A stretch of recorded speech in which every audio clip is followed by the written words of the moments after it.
Kalaburagi breaking news. ಚಿನ್ನದ ಅಂಗಡಿ ದರೋಡೆ ಪ್ರಕರಣ ಪತ್ತೆ, 3 ಅಂತಾರಾಜ್ಯ ಕಳ್ಳರು ಬಂಧನ, ಬಂಗಾರ ಹಾಗೂ ನಗದು ಹಣ ಸಹಿತ ಅಪಾರ ಸಂಪತ್ತು ವಶ. ನಗರದ ಒಂದು ಬಂಗಾರದ ಅಂಗಡಿಯಲ್ಲಿ ಕಳೆದ 10 ದಿನಗಳ ಹಿಂದೆ ನಡೆದ ದರೋಡೆ ಪ್ರಕರಣವನ್ನ ಕಲಬುರಗಿ ನಗರ ಪೊಲೀಸರು ಯಶಸ್ವಿಯಾಗಿ ಭೇದಿಸಿದ್ದು, ಈ ಸಂಬಂಧ 3 ಅಂತಾರಾಜ್ಯ ಕುಖ್ಯಾತ ಕಳ್ಳರನ್ನ ಬಂಧಿಸಿದ್ದಾರೆ ಎಂದು ನಗರ ಪೊಲೀಸ್ ಆಯುಕ್ತ ಡಾ ಶರಣಬಸಪ್ಪ ಎಸ್ಡಿ ಪತ್ರಿಕಾಗೋಷ್ಠಿಯಲ್ಲಿ ಮಾಹಿತಿ ನೀಡಿದರು. ಬಂಧಿತರಿಂದ 2 ಕೆಜಿ 865 ಗ್ರಾಂ ಬಂಗಾರ ಹಾಗೂ 4,80,000 ಹಣವನ್ನ ಪೊಲೀಸರು ವಶಕ್ಕೆ ಪಡೆದಿದ್ದಾರೆ. ಈ ಪ್ರಕರಣದ ತನಿಖೆಗೆ ಗಂಭೀರತೆ ನೀಡಿದ ಪೊಲೀಸರು 5 ವಿಶೇಷ ತಂಡಗಳನ್ನು ರಚಿಸಿ ನಿರಂತರವಾಗಿ ಶೋಧ ಕಾರ್ಯಾಚರಣೆ ನಡೆಸಿದರು. ಪತ್ರಿಕಾಗೋಷ್ಠಿಯಲ್ಲಿ ಮಾತನಾಡಿದ ಆಯುಕ್ತರು, ಘಟನೆ ನಡೆದ ದಿನದಿಂದಲೇ ಪೊಲೀಸರ 5 ತಂಡಗಳು ವಿವಿಧ ರಾಜ್ಯಗಳಲ್ಲಿ ಸುಳಿವು ಹುಡುಕುತ್ತಾ ಕಾರ್ಯಾಚರಣೆ ನಡೆಸಿದ್ವು. ಆಧುನಿಕ ತಂತ್ರಜ್ಞಾನ, ಸಿಸಿಟಿವಿ ದೃಶ್ಯಾವಳಿಗಳ ಪರಿಶೀಲನೆ ಹಾಗೂ ಖಚಿತ ಮಾಹಿತಿಯ ಆಧಾರದಲ್ಲಿ ಆರೋಪಿಗಳನ್ನು ಬಂಧಿಸಲು ಸಾಧ್ಯವಾಯಿತು ಎಂದರು. ಬಂಧಿತರು ಇತರ ರಾಜ್ಯಗಳಲ್ಲಿಯೂ ಇಂತಹ ಪ್ರಕರಣಗಳಲ್ಲಿ ಭಾಗಿಯಾಗಿರುವ ಶಂಕೆ ಇದ್ದು, ಅವರಿಗೆ ಸಂಬಂಧಿಸಿದ ಇನ್ನಷ್ಟು ಮಾಹಿತಿ ಕಲೆ ಹಾಕುವ ಪ್ರಯತ್ನ ಮುಂದುವರೆದಿದೆ. ಬಂಧಿತರ ವಿರುದ್ಧ ಭಾರತೀಯ ದಂಡ ಸಂಹಿತೆಯ ವಿವಿಧ ವಿಧಾನದಡಿ ಕೇಸು ದಾಖಲಿಸಲಾಗಿದೆ. ಈ ಯಶಸ್ವಿ ಕಾರ್ಯಾಚರಣೆಗಾಗಿ ನಗರ ಪೊಲೀಸ್ ಇಲಾಖೆಯ ತನಿಖಾ ತಂಡಗಳಿಗೆ ಸಾರ್ವಜನಿಕರಿಂದ ಶ್ಲಾಘನೆ ವ್ಯಕ್ತವಾಗಿದೆ.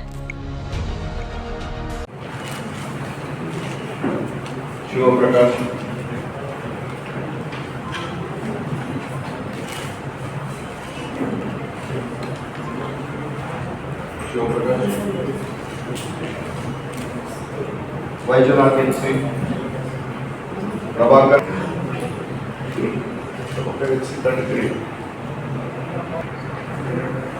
Dattatreya NC,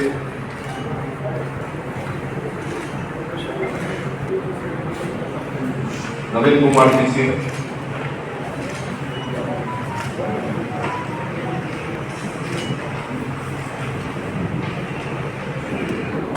Neelakantha PC,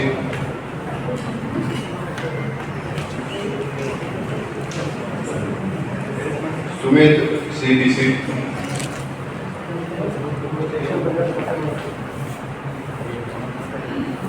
Shashikant CPC,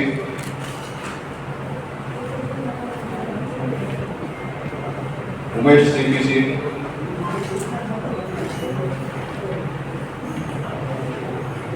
Harish CPC,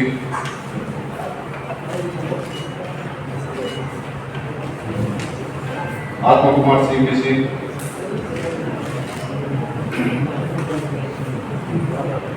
Sharanu Sajjan, Chandrashekhar CPC, Yallappa CPC, Mallanna CPC, Sanganna,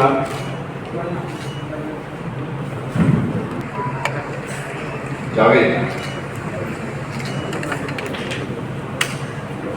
Vijay Kumar C, Gururaj CPC, Chandrakant HC, Manohar ಎಚ್.ಸಿ,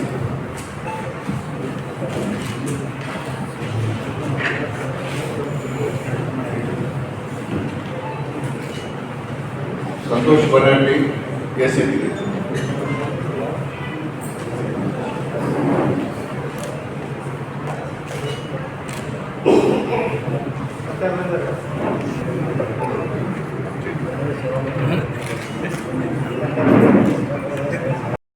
ಕೂಡ ಇವನೇನಾಗುತ್ತೆ, ಈಗೇನು ಫಾರೂಕ್ ಅಂತಿದೆ ನಮ್ಮ ಮೇನ್ ದುಬೈ ಹೋಗೋ ಬಂದು ಮುಂಬೈಯಲ್ಲಿ ಇವನಿಗೆ ಫಸ್ಟ್ ಆಗ್ತಾನೆ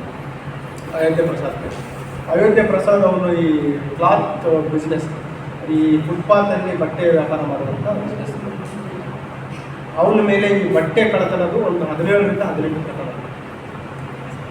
ಹಿಂಟ್ ಎಲ್ಲಿ ಸಿಕ್ತು ಅಂತ ಹೇಳಿಲ್ಲ, ಫಸ್ಟ್ ಇನ್ವೆಸ್ಟಿಗೇಷನ್ ಮಾಡಿ ಲಿಂಕ್ ಯಾವ ರೀತಿ ಸಿಕ್ತು ಅಂತ ಹೇಳಿದಾಗ ಅದು ತನಿಖೆಗೆ ಅಡಚಣೆ ಆಗುತ್ತೆ. ಮತ್ತು ನಾನು ಹೇಳಿದ್ದೀನಿ, ಕೆಲವು CCTV ಪರಿಶೀಲನೆ ಮಾಡಿದ್ದೀವಿ ಮತ್ತು ಅವರ ಮೂವ್ಮೆಂಟ್ಗಳ ಬಗ್ಗೆ ಟ್ರೈಲ್ ಮಾಡಿದ್ದೀವಿ. ಏನಂತಂದರೆ, ಯಾವಾಗ ಅವರು ಬಂದು ಕೃತ್ಯ ಮಾಡಲಿಕ್ಕೆ ಮತ್ತು ಕೃತ್ಯ ಮಾಡಿದ ನಂತರ ಯಾವ ದಿಕ್ಕಿನಲ್ಲಿ ಹೋಗಿದ್ದು, ಅದರ ಬಸ್ ಸ್ಟ್ಯಾಂಡಿಂದ ಹೋಗಿಲ್ಲ ಅಥವಾ ಟ್ರೈನಿಂದ ಟ್ರಾವೆಲ್ ಮಾಡಿದ್ದು ಮತ್ತು ಯಾವ ಸ್ಟೇಟಿಗೆ ಹೋಗಿರೋದಾದ್ರೆ ಅದಕ್ಕೆ ನಾವು ತಕ್ಷಣ ನಮ್ಮ ತಂಡಗಳನ್ನು ಬೇರೆ ಬೇರೆ ರಾಜ್ಯಗಳಿಗೆ ಕಳಿಸಿದ್ದೀವಿ. ಸೊ ಹಾಗಾಗಿ ಒಂದು ಕೋಆರ್ಡಿನೇಟೆಡ್ ಎಫರ್ಟ್ಸ್ನಿಂದ ಸ್ವಿಫ್ಟ್ ಆ್ಯಂಡ್ ಕೋಆರ್ಡಿನೇಟೆಡ್ ಎಫರ್ಟ್ನಿಂದ ಈ ಪ್ರಕರಣವನ್ನು ಭೇದಿಸುವಲ್ಲಿ ತಂಡ ಯಶಸ್ವಿಯಾಗಿದೆ. ಅದಕ್ಕೆ ನಾನು ಅಭಿನಂದಿಸ್ತೇನೆ. ಜ್ಯುವೆಲರ್ಸ್ ಓನರ್ಗೂ ಅಕ್ಯೂಸ್ಡ್ ದೇವರ್ ಪಾರಪ್ನಲ್ಲಿ ಎಷ್ಟು ವರ್ಷದ ಪರಿಚಯ ಮತ್ತು ಯಾವ ರೀತಿ ರಿಲೇಷನ್? ಇಲ್ಲಿವರೆಗೆ ನಾವೇನು ತನಿಖೆ ಮಾಡಿದ್ವಿ ಅದರ ಪ್ರಕಾರ ಆರೋಪಿ ಮತ್ತು ವಿಕ್ಟಿಮ್ಗೆ ಯಾವುದೇ ರೀತಿ ನೇರ ಸಂಪರ್ಕ ಇಲ್ಲ, ಡೈರೆಕ್ಟ್ ಪರಿಚಯ ಆಗುವಂಥದ್ದು ಅಥವಾ ಅವರಿಗೆ ಸಂಪರ್ಕ ಇರುವಂಥದ್ದಿಲ್ಲ. ಬಟ್ ಇವನೇನಂತಂದರೆ ಏನು ವೆಸ್ಟ್ ಬೆಂಗಾಲ್ ಕಲ್ಕತ್ತಾದಿಂದ ಸುಮಾರು ಜನ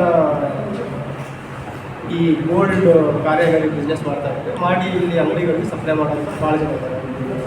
ಈ ಮಲ್ಲಿಕ್ ಅಂತ ಏನು ಸರ್ನೇಮ್ ಇದೆ ಆ ಸುಮಾರು ಜನ ಇಲ್ಲಿ ಇದರಲ್ಲಿ ಕೆಲಸ ಮಾಡ್ತಾ ಇದ್ದಾರೆ.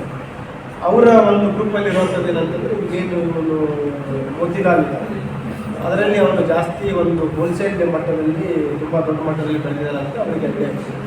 ಅದಕ್ಕೆ ಅವನ ಅಂಗಡಿಗೆ ಒಂದು ರಾಬರಿ ಮಾಡಲಿಕ್ಕೆ ಸ್ಕೆಚ್ ಆಗಿದೆ. ಈ ಅಂಗಡಿನೇ ಟಾರ್ಗೆಟ್ ಯಾಕೆ ಮಾಡ್ತಾರೆ? ಹೇಳಿದೆ ಒಂದು ದೊಡ್ಡ ಮಟ್ಟದ ಬಿಸ್ನೆಸ್ ಮಾಡ್ತಾರೆ. ಎರಡನೇದು ಇಲ್ಲಿ ಅಂಗಡಿಯಲ್ಲಿ ಜಾಸ್ತಿ ಹೊತ್ತು ಒಬ್ಬನೇ ಅಲ್ಲಿ ಕೆಲಸ ಮಾಡಲಿಕ್ಕೆ ಇರ್ತಾರೆ. ಸೊ ಹಾಗಾಗಿ ಆ ಎರಡೂ ಒಂದು ರೀಸನ್ ಇಟ್ಕೊಂಡು ಆ ಅಂಗಡಿಯನ್ನು ರಾಬರಿ ಮಾಡಲಿಕ್ಕೆ ಸ್ಕೆಚ್ ಮಾಡ್ತಾರೆ. ಗೋಲ್ಡ್ ಶಾಪಲ್ಲಿ ಪರಿಚಯ ಇಲ್ಲ, ಬಟ್ ಗೋಲ್ಡ್ ಶಾಪ್ನ ಬ್ಯಾಕ್ಗ್ರೌಂಡ್ ಒಂದು ಪರಿಚಯ. ಆ ವೆಪನ್ ಏನು ಡೂಪ್ಲಿಕೇಟಾ? ವೆಪನ್ ಪಿಸ್ತೂಲ್ ಅದನ್ನೇ ಹೇಳಿದೆ ನಾನು. ಈಗ ಆರೋಪಿಗಳಿಗೆ ವಿಚಾರಣೆ ಮಾಡಿದ ಪ್ರಕಾರ ಪ್ರಾಥಮಿಕ ತನಿಖೆ ಮಾಡಿದ್ರು ಇನ್ನೂ 2 ಜನ ಆರೋಪಿಗಳು ಸಿಗಬೇಕು. ಅವರು ಇಲ್ಲಿವರೆಗೆ ಹೇಳಿದ ಪ್ರಕಾರ ಒಂದು ಟಾಯ್ ಪಿಸ್ಟಲ್ ಲೈಟರ್ ಗನ್ ಥರ ಒಂದು ಅದನ್ನು ಬಳಸಿಕೊಂಡು ಇವರಿಗೆ ಎದುರಿಸ್ಬೇಕಂತ ಪ್ಲ್ಯಾನ್ ಮಾಡಿದ್ರು ಮತ್ತು ಅದಕ್ಕೆ ಮುಂಬೈಯಲ್ಲಿ ಒಂದು ಕಡೆ ಖರೀದಿ ಮಾಡಿದ ಬಗ್ಗೆ ಹೇಳಿದ್ದಾರೆ. ಅದ್ರ ಬಗ್ಗೆ ಕೂಡ ಹೆಚ್ಚಿನ ಒಂದು ತನಿಖೆ. ಸುಮಾರು ಒಂದು 10 ರಿಂದ 15 ವರ್ಷದಿಂದ ಅವ್ರ ಪರಿಚಯ ಇದೆ. 10 ರಿಂದ 15 ವರ್ಷ ಪರಿಚಯ ಇದೆ. ಮತ್ತು ಇವನೇನು ಅಯೋಧ್ಯ ಪ್ರಸಾದ್ ಇದ್ದಾನೆ ಅವನ ಹೆಂಡತಿಗೂ ಹಾರ್ಟ್ ರಿಲೇಟೆಡ್ ಪ್ರಾಬ್ಲಮ್ ಇದೆ. ಸೊ ಅದಕ್ಕೆ ಇಲ್ಲಿ ಏನು KBN ದರ್ಗಾ ಬರುವಂಥದ್ದು ಮತ್ತು ಇವನು ಈ ಒಂದು ಅವಕಾಶ ಹೇಳಿದ ತಕ್ಷಣ ಅವನು ಆಸ್ಪತ್ರೆ ಖರ್ಚಿಗೆ ಕೂಡ ಆಗುತ್ತೆ ಅಂತ ಹೇಳಿ ಅಪರಾಧ ಮಾಡಿ ಕೊಟ್ಟಿದ್ದಾನೆ. ಅಂಗಡಿ ಮಾಲೀಕ ನಿಮ್ಮನ್ನೇ ದಾರಿ ತಪ್ಪಿಸಿದ ಪ್ರಯತ್ನ ಪಟ್ಟಾಗ ಕೂಡ ಅವರು ಯಾವ ಅಂಗಡಿ ಮಾಡಿ ಜ್ಯುವೆಲರಿ ಶಾಪ್ ಮಾಲೀಕರಿಗೆ ಹೆಂಗೆ ದಾರಿ ತಪ್ಪಿಸಿ ಯಾಕಂದರೆ ಹೆಚ್ಚಿಗೆ ಕಳ್ತನಾಗಿ ಗೊತ್ತಿದ್ರು ಕೂಡ ಒಂದು ಶಾಕ್ ಇದ್ದಿದ್ದು ಗೊತ್ತಿದ್ರು ಕೂಡ ಬರೀ 800 ಗ್ರಾಮ್ ಕಳ್ತನಾಗಿ ದರೋಡೆ ಆಗಿದೆ ಅಂತ ಹೇಳ್ತಾನೆ. ಅಲ್ಲ ಅದನ್ನೇ ಹೇಳಿದೆ ನಾನು. ಈಗ ಯಾಸ್ ಪರ್ ರೆಕಾರ್ಡ್ ನಮ್ಮ ಹತ್ರ ಹೇಳಿದ್ದೇವೆ. ಅವ್ರು ಏನು ದೂರು ಕೊಟ್ಟಿದ್ರು 820 ಗ್ರಾಮ್ ಅವರು ರಿಜಿಸ್ಟ್ರಲ್ಲಿ ಲೆಕ್ಚರಲ್ಲಿರುವಂಥ ರಿಕಾರ್ಡ್ಸ್ ಪ್ರಕಾರ ಕೊಟ್ಟಿದ್ರು. ಈಗ ಆರೋಪಿಗಳಿಂದ ಎಷ್ಟು ಕೊಟ್ಟಿದ್ದಾರೆ ಅಂತ ಹೇಳಿದ್ದಾರೆ. ಆರೋಪಿಯಿಂದ 2